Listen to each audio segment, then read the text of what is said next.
Okay, welcome. This is Dr. Bob, and I'm here again. This time I'm in San Diego. I'm standing in Cabrillo National Monument, but we are here to talk about, behind me, this is the Pacific Ocean. Had the opportunity today to go out and spend some time with gray whales. Gray whales are a great opportunity for us to talk a little bit more about evolution. They are often used in textbooks as a depiction of the evolutionary process of life originating in the water, migrating to land, where you get mammals. But then with whales, they then say that whales then migrated back into the water. Darwin himself, in his original Origin of Species, said that it was bears that had developed on land, and ancestors of the bears then moved into the water and became whales. In subsequent editions of his work Origin of Species, he actually removed that reference because it seemed problematic even to him. But you still see it depicted in textbooks. There are also those who talk about it being wolves. That ancestors of the wolves that migrated back into the water, started spending more and more time in the water, and eventually evolved into whales.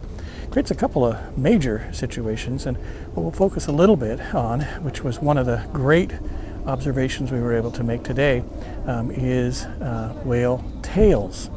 You'll notice with it, whether it's a bear or, although I don't know many people have had much time to spend time with a bear and see how they wag their tail, but most mammals on land, their tail moves from side to side. So that's true for wolves and dogs and all the others. And with whales, instead they've had to develop the ability for their tail to move up and down.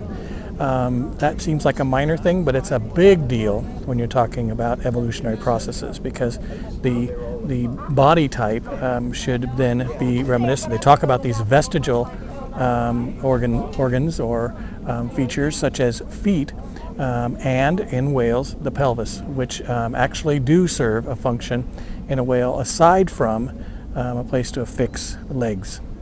So the whale, even though you'll see in these college textbooks, you'll see this path that seems to lead from land mammals to whales. It's interesting that in those depictions they are always forced to use cartoons, because there are no actual organisms to depict what they are suggesting.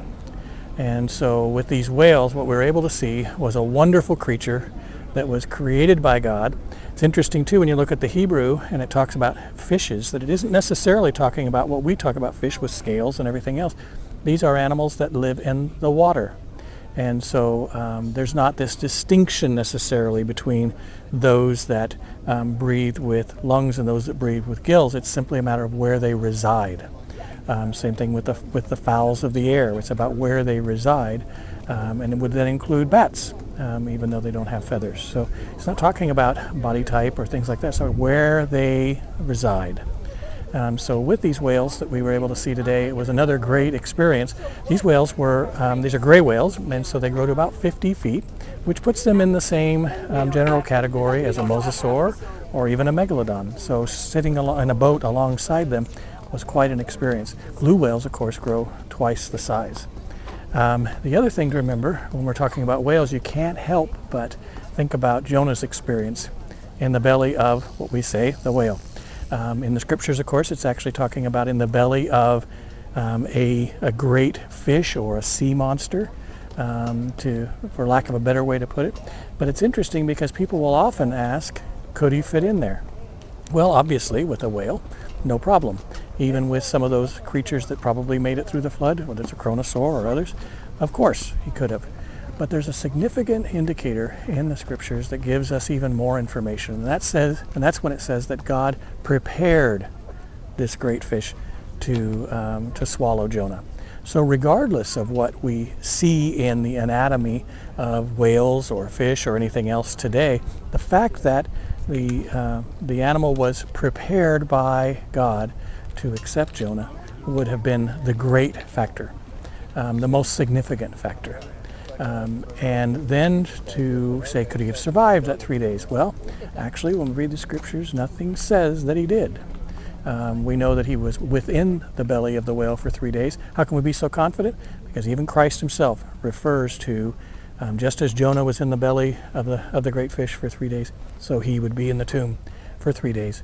So nothing says that Jonah did survive that 3 days. Perhaps he did die, and then the Lord was able to bring him back to life to accomplish the mission he had given him to do.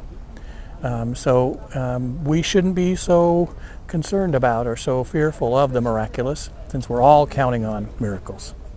But all in all, a great adventure to see some of God's greatest creations out here in the ocean. An amazing experience, and one more opportunity to look at it and just say, you know what God said actually happened. It's okay to believe. There's indications all around us that God's word is true. So again, Dr. Bob here in San Diego, California, at the Cabrillo National Monument with this beautiful view of the Pacific Ocean, reminding you that it's okay to believe.